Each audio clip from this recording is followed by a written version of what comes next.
Well, hello friends. This is exciting. By the way, I've been posting more political stuff from an objective mindset, by the way, not a hackery mindset. TomBerkenmeyer.com is my website, just like it's spelled here on social media, TomBerkenmeyer.com. So Bernie Sanders just announced that he's running for president.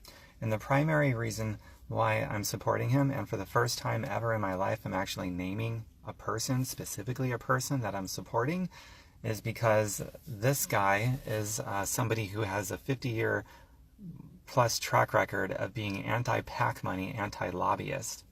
So that's why I decided. There's some other reasons too, but that's the primary one. And the reason that is so important to me to get all the private money out of politics, which Bernie has a consistent record of wanting to do, the reason that's so important to me is because I want to have a president and other politicians that we can have honorable disagreements with. I'm excited to have a president that I can disagree with and be excited to disagree with him wherever we might disagree, because he comes to the table uncorrupt. You know that when you have a politician who's on the take of our insane system of legalized bribery, that whatever opinions they have, I'm not interested because they're inferior. Not all opinions are equal. Not all differences are equal. So when you have a situation like that where not everything is equal, and the reason why I can say that is because when somebody comes to the table corrupt, a conflict of interest on its face, they've taken money from this super PAC or that lobbyist group, I'm not interested in their opinions. Their opinions and disagreements are not equal. They're inferior. They're unequal, and I'm not interested in what they have to say. I'm not interested in having them in our government. So just get rid of it all. And Bernie Sanders actually wants to have a 28th Amendment to our Constitution banning all private money from our politics, just going over the Supreme Court and just getting it out once and for all. No more private financing of elections, because when you have that private financing, then you're going to have politicians who serve those private interests, and that's why we do not have a functioning representative democracy. So if we get all the private money out of politics and we make it a constitutional amendment, just make it a matter of law so we have 100% publicly funded elections, and we're going to have people that are going to represent us, and they come to the table uncorrupt, and they can come to the table untethered from those special interest groups, and we can actually have a Congress that rates higher than somewhere between 9 and 20%. It seems to be all the time we have a Congress that is only 9 to 20% popular, because we don't have a functioning democracy because of that money in politics. So that's the primary reason I support Bernie Sanders, and why I'm vocal about it for the first time ever in my life, actually naming somebody in the public eye that I support. It's because I want the money out of politics so we get a government that represents us. So it's as simple as that. Now, when it comes to the policy, and I love policy, but money in politics is the big umbrella that affects everything else in all of the policy decisions. But while we're at it, I'll go over some of the key highlights that I'm personally in favor of. And that is, Bernie is for Medicare for all, a single payer system, Medicare for all. 70% of the country is for that. A majority of Republicans want it for the first time ever. Of course, a huge majority of Democrats and independents, and overall the sum of the country, 70% wants it, and it's the right thing to do. What else? A Green New Deal. All the scientists who are not working for fossil fuel industries, so the uncorrupted scientists, the ones that are allowed to be objective scientists, all of them are conclusive. They gave us a window of about 12 years to get off of fossil fuels and some other things, just so that we can minimize the damages that we are doing to the planet and thereby us. We can't get rid of it totally, we're too far gone, but we can maybe negate the worst effects of climate change, and we got 12 years to do it. We haven't even begun yet. So because Bernie is untethered, it always goes back to money in politics, because he's untethered, because he's not on the take, he's not bribed by big money interests, he's not on the take from the fossil fuel industry, so he can stand for something like a Green New Deal, which gets us off fossil fuels and a bunch of other things. And so those are some of the key ones that, and here's another one, a top marginal tax rate of 70% or somewhere about there, for people earning over $10 million a year, introduced by AOC, Alexandria Ocasio-Cortez. When America was great economically, we had a high top marginal tax rate of 90+%. So 70% is actually pretty moderate. And that was by a Republican, by the way, Eisenhower, in the 1950s. So Bernie is actually to the right of Republican Eisenhower on taxes, believe it or not. But if you listen to politicians today, the liars that they are, they'll say Bernie Sanders and his likes are socialist and they're far lefties, and they're really not. They're actually to the right of old Republican guard like Eisenhower. Yeah, that's right. Bernie Sanders is to the right of people like Republicans, old Republicans from yesterday. So he's not a socialist, and he's certainly not a far extreme lefty. He's only considered that by politicians in today's Congress, but in the context of where the constituents are in the entire country, he's a moderate. And on the world stage, he's a moderate. The only ones that are the true extremists are the people we have in Congress right now, and most of all, MAGA people, the Trump supporters that are still left. So anyway, let me shift topics a little bit now. So going forward, Bernie is gonna his biggest challenge is actually going to be with the Democrats, the nomination process to get nominated.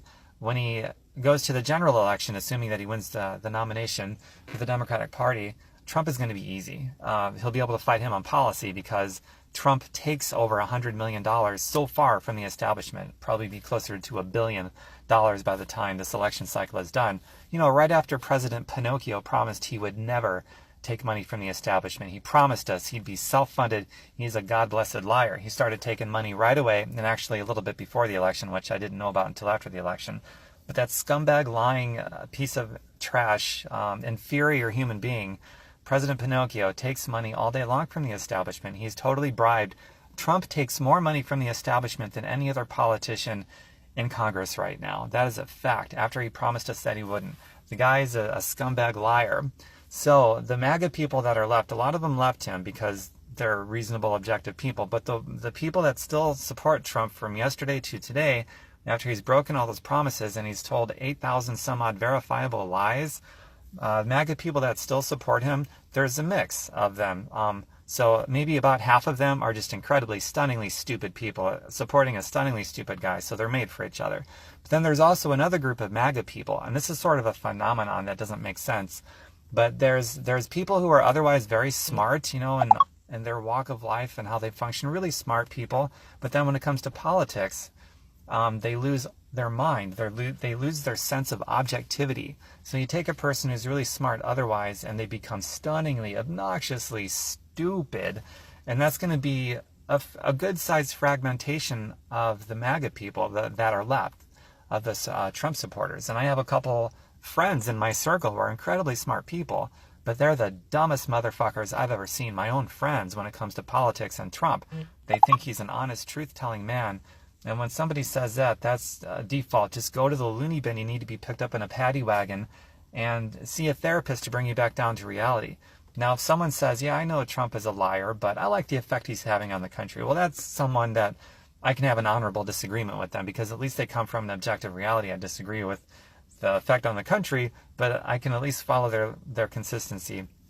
But when someone says, yeah, I like Trump because he's an honest, truth-telling man, that person is fucking stupid. And I got a couple friends like that. Well, otherwise, smart people, but that's the weird phenomenon when it comes to politics, especially a fragmentation of MAGA people. Some really smart people that lose their mind and become the dumbest fucking people you've ever seen in your life when it comes to Trump.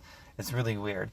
But anyway, getting off that little tangent right there, Bernie is also the guy that's going to be more equipped to smash Trump politically, smash his face, because he's going to be able to attack him on policy, call out all of his lies, because he's untethered from big money interests, Bernie Sanders is. And Trump is bought and paid for. He takes money all day long from the establishment after he told us he wouldn't.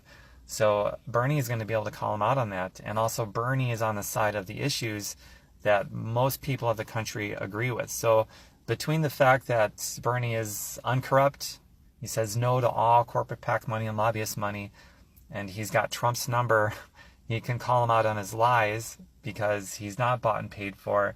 Trump is bought and paid for.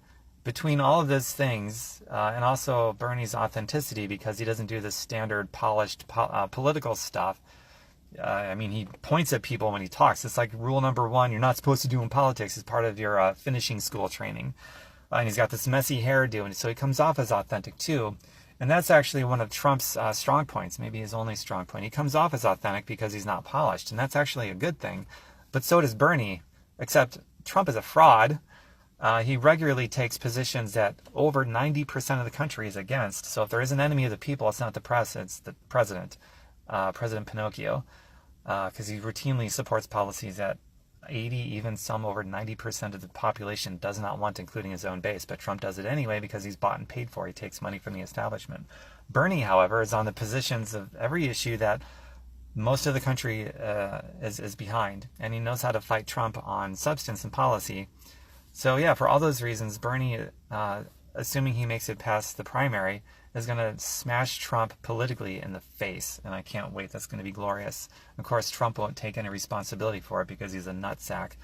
I used to call him a pussy, but I was corrected. Pussies can take a beating. Nutsacks can't. So Trump is a nutsack. He's the most thin-skinned person I've ever seen. And I used to call him the dumbest president we've ever had.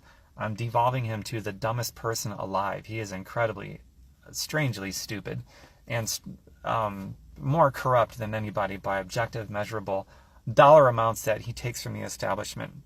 So yeah, Bernie's going to kill him. Bernie's biggest fight will, no question, be within the Democratic Party because, let's face it, most of the corporate, maybe all of the corporate Democrats, the establishment Democrats that are there, which makes up most of the Democratic Party, they work for the same legal bribers that President Pinocchio works for. That's why the Democrats in Congress, most of them, and the Republicans and President Trump are in lockstep when it comes to voting. More than half the time, they vote with him. So resistance my ass cheeks. The Democrat establishment figures are not resisting him and on policy. So Bernie doesn't play ball with the big moneyed interest, the corporate PAC money and the lobbyist money. So his biggest challenge is going to be the primaries. He has to buck his own party the entire time. And then maybe, hopefully, assuming they don't cheat this time around like they did last time, that's how much the Democrats hate Bernie and he's running as a Democrat. They will cheat to make sure he loses like they did last time. And then we ended up with Hillary Clinton. And she's such a unlikable, disgusting, bought and paid for establishment loser. The only person in the country at the time who probably couldn't beat Trump. But, you know, the Democrats would rather lose with Hillary than win with Bernie because Bernie is going to take their gravy train away. Because Bernie wants to amend our Constitution to get all the money out of politics. Hillary wasn't going to do that. And that's exactly why the Democrats and the Republicans and President Pinocchio would rather lose with someone like Hillary than win with someone like Bernie. Bernie is going to take all the private money out of politics. So, sad day for all the bought and paid for corrupt politicians. Mostly the most corrupt one of them all, President Pinocchio. So go, Bernie, go.